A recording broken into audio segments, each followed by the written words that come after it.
რას დავდივით, იმაზე რაც ვაკეთებ და იმაზე მოკლედ დროში. შეიძლება მართლაც ევროპაც გავავოცოთ. Поздравляю весь личный состав. კარგი მანევრია ძალიან. დიაპოლოვაში გადაცემდა. ვაშა გადაცემის სახელით მოგესალმებით. თენგიზ გოგოტიშვილი. გვიყურეთ, მოგვიწონეთ და გამოგვიწერეთ ყველა პლატფორმაზე. YouTube-ზეც, Facebook-ზეც, Instagram-საც და TikTok-ზეც.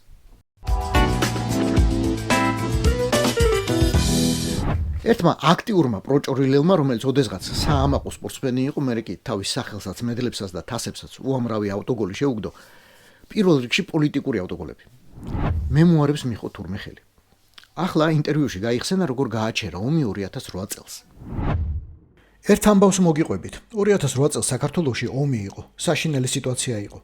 ბერლუსკონისთან მივედი, რადგან ვიცოდი, რომ პუტინთან კარგი ურთიერთობა ჰქონდა. ვკითხე, თუ შეეძლო რამის გაკეთება. მას დაურეკა და მალევე მშვიდობის ხელშეკრულებაც გაფორმდა. ჩემთვის სილვიო მხოლოდ დიდი პრეზიდენტი და პოლიტიკოსი არ იყო, ის უპირველეს ყოვლისა დიდი ადამიანი იყო. შენ კი გეცოდინება ჩემო ავტოგოლ. სახარებაში წერია, ნეტარ არიან მშვიდობის მყოფელნი, ვინაიდან ისინი ღვთისძეებად იწოდებიან. დაასტურგეთყვი. ნეტარ ხარ და ღვთისძე თუ არა, ბორისის ძეთ, ბორისოვიჩად მაინც იწოდები. თუ ეგ ყველაფერი მართალია. არა, განარამე საფუძველი მაქვს, არ დავიჯერო, რომ წიხლით შეანგრია ბერლუსკონის კაბინეტის კარი.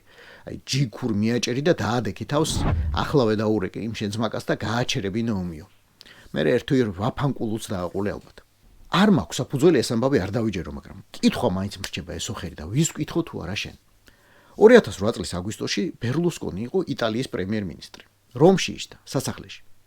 თქვათ ჩამოდიოდა მილანში თვეში ერთხელ. და ვთქვათ, მაინც და მაინც აი მაგ მომენტში შეუვარდი კაბინეტში, ან სახლში. ვთქვათ, დაცვა არ გაგაჩერა. ვთქვათ, კარაბინერებმა არ გესროლეს. ვთქვათ, მიაღწია იტალიის პრემიერ-მინისტრამდე. იღებ მის სამთავრობო ტელეფონს, აჩეჩებ ყურმს და მკაცრად ეუბნები. ახლა ვეურეკავ იმ შენს მკოლელ ძმაკაცს და ეუბნები გააჩეროს ომი. ისიც იღებს და რეკავს. რას ეუბნება და როგორ ეგ არ ვიცით. იმიტომ რომ არ გვეუბნები, მაგრამ შენი ინტერვიუდან ირკვევა ისე ეუბნება რომ ომი ჩერდება. ავტოგოლასთან ერთად ახლა უკვე სილვიო ბერლუსკონის ნეტარია და ვლადიმერ პუტინიც. რაკი ომი თურმე ამ სამს გაუჩერებია. და აი ზუსტად მან ვიჭედები. ჩემი ლოგიკა იჭედება. არა, შენი ლოგიკა იჭედება. პუტინთან რატო დაარეკინე? პუტინი რა შუაში იყო? ომი ხო მაგას არ დაუწყია. დაგავიწყდა და ვინ დაიწყო ომი? გაგახსენო?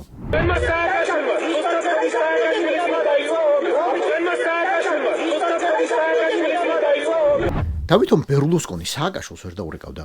მოერიდებოდა მისი. ენა დაემებოდა, როგორ დაიწყე, ისე გააჩერე ომი, როგორც გინდაო. როგორც გააღვიძე, ისე დააძინე ახლა ცხინვალიო. არ დაემებოდა ენა, არ მოერიდებოდა. ოღონდ საქმეს ისაა, რომ შენ 2008-ში იცოდი და ახლაც იცი ვინ დაიწყო ომი. ვინა ამ მსხვერპლი, ვის შეეძლო ომის გაჩერება და ომის თავიდან აცილება საერთოდ.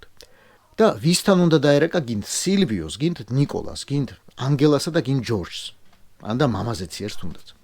უბრალოდ მაგას ხომ ახლა ვერ იტყვი. უბრალოდ სულით ჩასრული პუტინისტი ხარ და ამბობ მხოლოდ იმას, რის თქმის ნებასაც ქრთავენ იმ მომენტში. 100 კაცი ყავს დასაქმებული პიარ სამსახურში, ჩვენს ხარჯზე. ერთმა როგორ არ გითხრა ის, რაც ახლა მეკითხარი.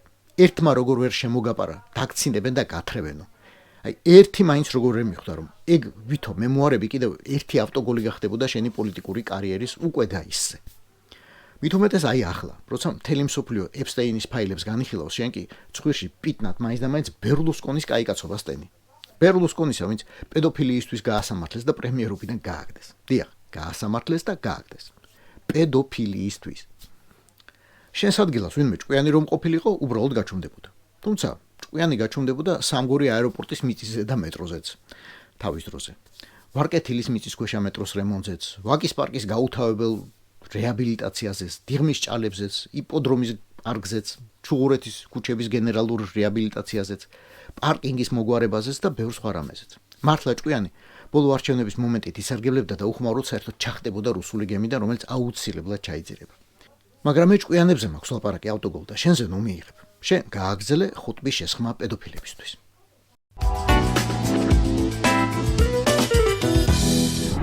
ის რაც ხშირად გონიერ ადამიანებსაც არ ესმით ხოლმე კარგად. ბოლომდე არ ჯერათ რამხელა ძალა აქვს რუსულ პროპაგანდას და როგორი სისტემა. კომპანია გელაპმა, რომლის ავტორიტეტში ალბათ ეჭვი არავის არ გეპარებათ, ახლა გამოაქვეყნა მონაცემები, როგორ და საით იცვლება განწყობა უკრაინისა და რუსეთის დიდი რეგიონის ქვეყნებში. გამოიკვლიეს უმისადმი დამოკიდებულება აღმოსავლეთ და სამხრეთ ევროპაში, კავკასიასა და ცენტრალურ აზიაში.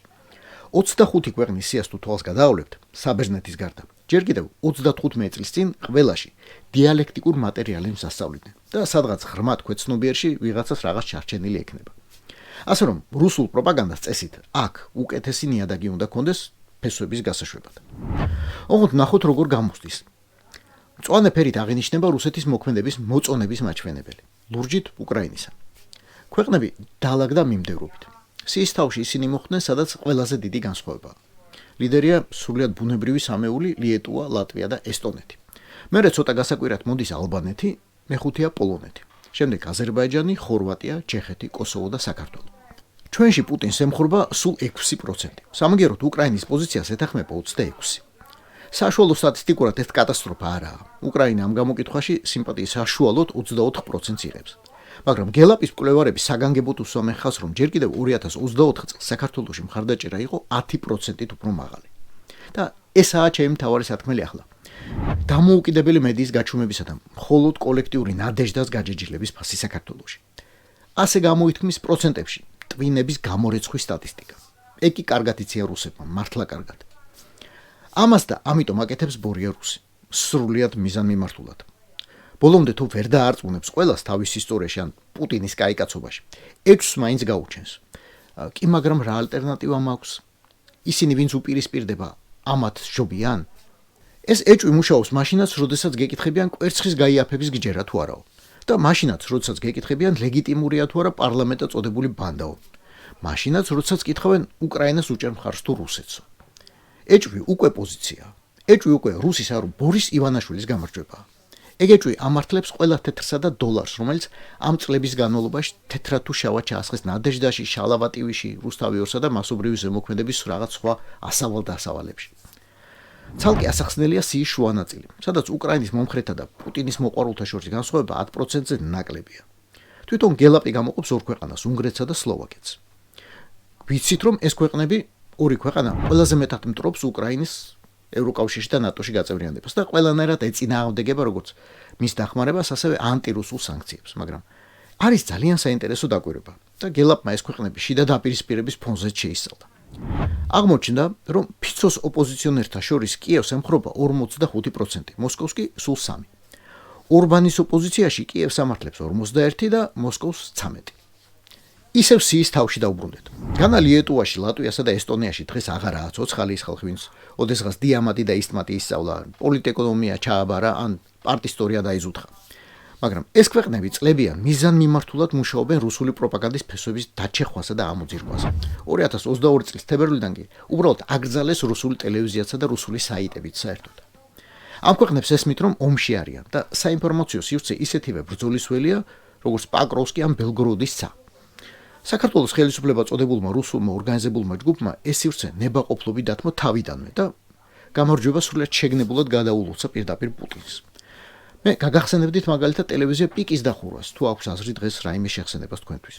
რუსთავიორის წართმევას, მთავარი არხის დახურვას, ტევ1-ისა და ფორმულა სპონსორების აორთქლებას.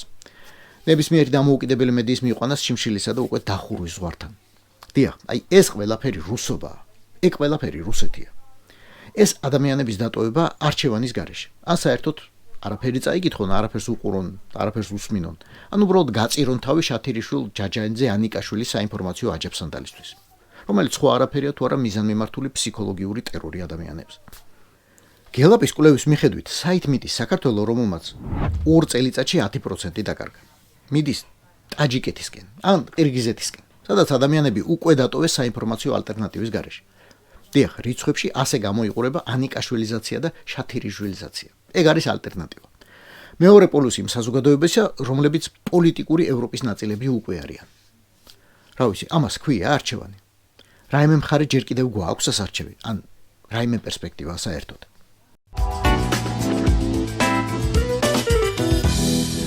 რა კუნთი უნდა გაიზარდო, რომ ოლიმპიადა მოიგო? ბიცეპსი თუ მაგალითად მოკრივე ხარ. წვივის კუნთი თუ ფეხბურთელი ხარ. კისერი თუ მოჭიდავე ხარ და თუ ტრამპლინი ნახტები, მაშინ პენისი. პენისი ყოფილა მისწრება და გადარჩენა ამ საქმეში. ამბავი ამ ოლიმპიადაზე არ დაწყებულა. ჯერ კიდევ 2025 წელს დაიწყო მსოფლიო ჩემპიონატზე, რომელსაც ნორვეგიელთა ნაკრები უბრალოდ ჩამოაშორეს საზარდულით манипуляციის გამო. გამარჯვებულებს კი მედლების ჩამოართვეს. მეც მეცინებოდა რომ მკითხულობდი ამებს, მაგრამ ფაქტებს გიყვებით. საქმის არს, რომელსაც მედიაში პენის გეიტი დაარქვეს. საქმე მხოლოდ ანატომია არა, აეროდინამიკაცაა. მეცნიერულად გამოთვლილია, რომ ხტომელის ტანსაცმლის 2 კვადრატული სანტიმეტრი 5.8 მეტრით ზრდის ხტომის სიგრძეს. ეს კი ოლიმპიურ ოქროს შეიძლება ნიშნავდეს. ამიტომ ტრამპლინამ ხტომელთა ტანსაცმელს ძალიან სერიოზული და მკაცრი წესები ჰქონია, რომელიც ტანზე უნდა იყოს მომდგარი. მნიშვნელოვანი შეჯიბრის წინ სპორტსმენებს 3D სკანერები ზომავენ და ფორმასაც ასევე აკერინებენ პარამეტრებით. 2025 წლის ჩემპიონატზე ნორვეგიელებმა წინდები და სხვა ძონძები ჩაიტენეს იქ. სკანერი მოატყუეს. ზოგმა წყლით გაბერილი პრეზერვატივებიც. ფორმა რამდენიმე კვადრატული სანტიმეტრით უფრო დიდი შეაკერიეს და მოიგეს კიდეც. იმ დროინდელი სკანდალის შემდეგ ფედერაციამ დაიწყო სპორტსმენების უფრო გამოწვლილვითი შემოწმება. ყველაფრისა. ხტომელებს ფორმაში ახლა უმონტაჟებენ ჩიპებს, რომ მათ ფედერაციის მიერ დამტკიცებული ტანსაცმელი არ გამოიცვალონ და რამე უფრო დიდ საზარდულიანი თარიღტუნაონ. ტრუსიკში ძონძების ჩატენვის ვარიანტი მოკვდა, მაგრამ ვიღაცებმა იპოვეს სხვა გამოსავალი. ყოველ შემთხვევაში გერმანული ჟურნალი ბილდი ამტკიცებს, რომ მამრებმა დაიწყეს პენისების ხელოვნური გაზრდა, რომ სხეულისა და ტანსაცმლის ფართობი გაზარდონ. კიდევ ერთხელ 2 კვადრატული სანტიმეტრი, 5 მეტრი და 80 სანტიმეტრი ნახტომში. ბევრია კი. ჟურნალი ბილდი ამბობს, რომ სპორტსმენებმა დაიწყეს ფილერების გამოყენება, ანუ ინიექცია პირდაპირ იქ, იმაში. მაგრამ სპორტული ფედერაციის გარდა მაგ საქმეს ექიმებმაც ეჭვის თვალით შეხედეს. ტუჩების დასაბერად თურმე საკმარისია 1 ან 2 მილილიტრის ინიექცია. პენის კი, საჩემპიონო ზომამდე რომ დაბერო 40 მილლილიტრამდე დასჭირდება. განგრენების და რაღაც უბედურებების დიდი რისკით. სადემონსტრაციოდ ესაა 20 მილიმეტრიანი შპრიცი. და 2 ამდენი გინდათ. და რომელი გაუძლებს 2 ამდენს. პირდაპირ იქ. მე პას. თქვენთვის დამითმია ჩემპიონატების, ოლიმპიადების და მედლებიც. თქვენ ეგ მედლები შეგიძლიათ კისერზე ჩამოიკიდოთ. მე კი თქვენთან ბოდიში და დავიკიდებ. ეს იყო ვაშე გადაცემა. თენგიზ გოგოტიშვილთან. გვიყურეთ, მოგვიწონეთ და გამოგვიწერეთ ყველა პლატფორმაზე: YouTube-ზე, Facebook-ზე, Instagram-სა და TikTok-ზე. რაც დავდიდით, იმაზეც ვაკეთებ და იმაზე მოკლედ დროში. შეიძლება მართლაც ევროპაც გავავოცოთ. Поздравляю весь личный состав. კარგი მანევრია ძალიან. Я помню ваши გადაცემა და